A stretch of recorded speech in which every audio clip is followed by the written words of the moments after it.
ہم انشاءاللہ انتہائی سادگی سے تو بیچ میں کچھ دن گزر گئے، بہرحال انہوں نے کہا ہم آپ کو سوچ کر استخارے کر کے بتائیں گے۔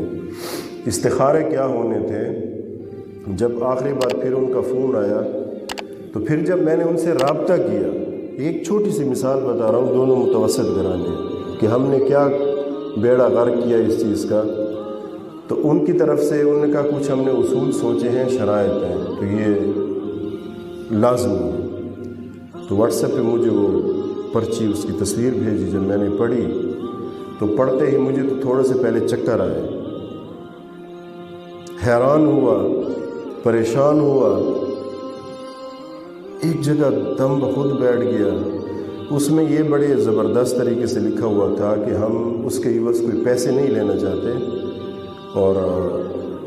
باقی ہم کھانے کھلانے کا بھی بوجھ نہیں ڈالیں گے، لیکن یہ شرطیں اس پہ جو ہے نا شادی ڈیپینڈ کرے گی، اس پر منحصر ہوگی۔ اس میں یہ تھا کہ جتنا سامان فرنیچر وغیرہ گھر کا جتنا ضروری سامان ہے وہ لڑکے والے دیں گے، اے سی لازمی لگوا کے دیں گے، اور اللہ آپ کا بھلا کرے جو لڑکی کا وراثتی حصہ ہے نا، جتنا حصہ ہے وہ سب لڑکی کے نام ہوگا، اور اللہ آپ کا بھلا کرے باقی چیزیں اس میں یہ تھیں کہ چلو وہ جو خرچہ ہے وہ تو ایک ایسی چیز نہیں ہے، تو ہاں 10 تولے سونا ہوگا، اس میں 7 تولے لازمن ہوں گے، اور دونوں گھرانے ایک متوسط گھرانے ہیں، اور میں نے آپ کو پتہ ہے مہنگائی نے وہ بھی رہی صحیح کسر نکال دی، متوسط بھی نیچے چلے گئے، تو یہ چیزیں ہوں گی۔ وراثتی جو اس کے جو حصہ ہے وہ پورا کا پورا لڑکی کے نام ہوگا، ٹھیک ہے جی، اور جتنے خرچہ ہے نا یہ فرنیچر یہ جتنا وہ سارا کا سارا لڑکی کے ذمہ ہوگا، اور لازماً یہ چیزیں جو ضرورت کی ہیں وہ ساری اے سی یہ وہ اور یہ ساری لگوا کے دیں گے، اور جو ہے سونا بھی ہوگا، اور بھی کئی شرطیں تھیں جو مناسب نہیں ہے لینا۔ تو میں نے جب یہ چیز دیکھی، صحیح بات ہے مجھے اس کا غصہ بھی آیا اور حیرانگی بھی ہوئی۔ غصہ آنا چاہیے ایسی چیز پر کہ ہماری سرائکی میں کیا مثال ہے، ایک مثال ہے بڑی اچھی سی، آپ حضرات کو پتہ ہوگا، ہکتا سونا نہیں بھی ڈھاک تے پڑ دیں۔ دونوں متوسط گھرانے ہو، تم اس گھر میں آپ اس گھر ایسی جگہ میں رہتے ہیں جہاں پینے کا پانی نہیں ہے، اور آپ اتنی شرائط رکھتے ہیں، اور وہ بھی یہ تو ابھی سادگی تھی، انہوں نے کہا ہم بڑی سادگی سے، ہم کہتے ہیں بس وہ دیندار گھرانی ہیں دونوں، اور جو ہے نا بڑی سادگی سے شادی ہو جائے۔ آپ مجھے بتائیں 1,80,000 کا سونا ہے، 10 تولے ہے لیکن 7 تولے لازمی وہ بنا کے دیں گے، 12-13 لاکھ تو یہ ہو گئے۔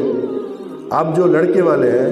وہ پہلے تو گھر کی سیٹنگ کریں گے، کمرے کی بھی سیٹنگ کریں گے، چیزیں بھی لائیں گے، ولیمے بھی ان کے ذمے، باقی خرچے ہوتے ہیں، یہ جتنا بھی سادہ کریں، اور پورے گھر کا سامان بھی رکھیں گے، پوری جو ہے نا اس میں جناب سارا کر کے اس میں لگوا کے ساری چیزیں لگوا کے۔ میں اس لیے نہیں کہہ رہا، جن کو اللہ نے دیا وہ تو کرتے ہیں، مسئلہ نہیں ہے، وہ تو بہت زیادہ لگاتے ہیں، لاکھوں کروڑوں میں بھی شادیاں ہوتی ہیں، ہونی نہیں چاہیے، لیکن ان کے پاس ہے تو صحیح نا۔ اب تم دونوں متوسط گھرانے کے ہو اور آپ کے خیالات اتنے، اب اس کا کیا مطلب ہے، شادی کو کیا کرنا ہے، مشکل بنانا ہے کہ نہیں بنانا؟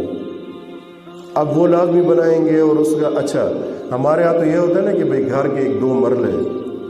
اس میں یہ لکھا ہوا تھا کہ لڑکی کا جو وراثتی حصہ ہے نا وہ لڑکی کے نام ہونا چاہیے۔ یہ اب تازہ بات ہے۔ اب جب یہ صورت بنے گی ایک ایسے گھرانوں کی، اور وہ گھرانہ جو رہتا ہے ایسی جگہ ہے، میں اب نام نہیں لیتا اس جگہ کا، جہاں پہ کیا نہیں ہے، پینے کا پانی تک نہیں ہے، اور وہ ایسے مطالبہ جب کریں گے تو رشتے کیسے ہوں گے؟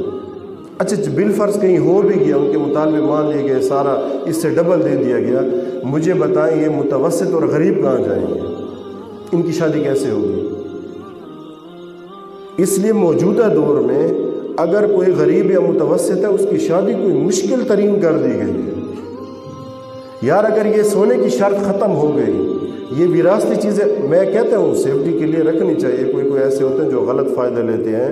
لڑکی کو کچھ نہ سمجھ کر ظلم کرتے ہیں، طلاق دیتے ہیں، کچھ نہ کچھ ہونا چاہیے علماء کے مشورے سے، لیکن اس قدر کہ جتنا اس کا حصہ ہے سب کا سب حصہ لکھ دیا جائے، یہ تو آپ باندھ رہے ہو، اس کو جکڑ رہے ہو، تاکہ کل کو ان کا نباہ نہ ہو سکے تو شریعت نے راستہ دیا، آپ نے راستہ نہیں دینا۔ شریعت نے کہا کھلا لے لے عورت، نباہ نہیں ہو سکتا، بالفرض ہوتے ہیں، رشتوں میں نہیں ہوتا، تو لڑکی کھلا لے لے، لڑکا طلاق لے لے۔ یہ پوری ایک تفصیل شریعت نے بیان کی ہے۔ لیکن اس طرح کی شرطیں رکھ کر، اور میں آپ کو یہ بھی بتا دوں کہ شرطوں والے میں نے شادی بھی دیکھی ہے جس میں اتنی شرطیں تھیں، یہ اور ادھر پلاٹ اور یہ دکان اور وہ دکان اور فلاں اور یہ سونا اتنا اور مہینے کا خرچ اتنا، اور سارا 6-7 سال ہو گئے ان رشتوں کو میں جانتا ہوں کہ لڑکی اپنے گھر بیٹھی ہوئی اور لڑکے نے دوسری شادی کر رہی، وہ ساری چیزیں دھری کی دھری رہ گئی۔ رشتے ان سے نہیں چلتے، ان شرطوں سے رشتے نہیں چلتے، رشتے اللہ چلاتے ہیں۔ وہ میاں بیوی کے آپس کے ایک ہم آہنگی ہوتی ہے، ہم ذہنی ہوتی ہے، اس سے رشتے چلتے ہیں۔ ہم یہ سمجھتے ہیں کہ جتنی زیادہ شرطیں لکھ دیں گے نا تو وہ رشتہ بڑے بہتر طریقے سے چلے گا، پہلے ہی سے نیت خراب۔ تو یہی میں بار بار گزارش کر رہا ہوں، یہ چوتھا جمعہ ہے، یہ کوئی ایسے نہیں ہے کہ شوقیہ چیز نہیں ہے یہ بار بار بیان کرنا، لیکن معاشرے میں جو خرابیاں ہیں نا، پہلے میں نے یہ بات عرض کی تھی، میں، آپ، باہر کے لوگ، پورے ڈیرے کے لوگ، پورے پاک سے یہی معاشرہ ہے۔ ہم مل جل کر کیوں اس کو صحیح نہیں کر سکتے؟ لیکن ہم بیچ میں علماء کو اس لیے نہیں لاتے کہ وہ پھر روک ٹوک کریں گے، منع کریں گے۔ ہم نے تو اپنے نفسانی حساب سے شادیاں کرنی ہیں، اپنی خواہشات کے حساب سے کرنی ہے، چاہے اس کا مستقبل کچھ بھی ہو۔ ابھی حال ہی میں ہمارے ایک دوست ہے، ہمارے ساتھ چلہ بھی ایک لگایا اس نے، وسیم چغتائی، اس کی شادی ہوئی، ہم گئے، انتہائی پروپار تقریب، کوئی گانا، کوئی کچھ بھی نہیں تھا، حال میں گئے، آرام سے بیٹھے، انتہائی سادہ کھانا، انتہائی سادہ، اور جو عورتوں کو پورشن ہے جہاں پہ عام طور پہ عورتوں کی طرف سے زیادہ ڈیمانڈ ہوتی ہے کہ گانے ہوں، مزہ ہو، ہلا گلا ہو، زیادہ ان کی طرف سے، انہی کیس میں وہاں سے نعتیں لگی ہوئی تھیں، اور بڑی سادگی سے اس شان سے دولہا حال میں داخل ہوا کہ اس کے سر پہ عمامہ تھا، سنت لباس تھا،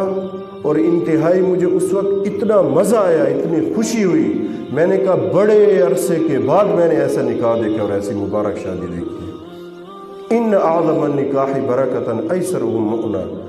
بہترین برکت کے لحاظ سے وہ نکاح ہے جس میں کم خرچ ہو، کم محنت ہو، تھوڑی محنت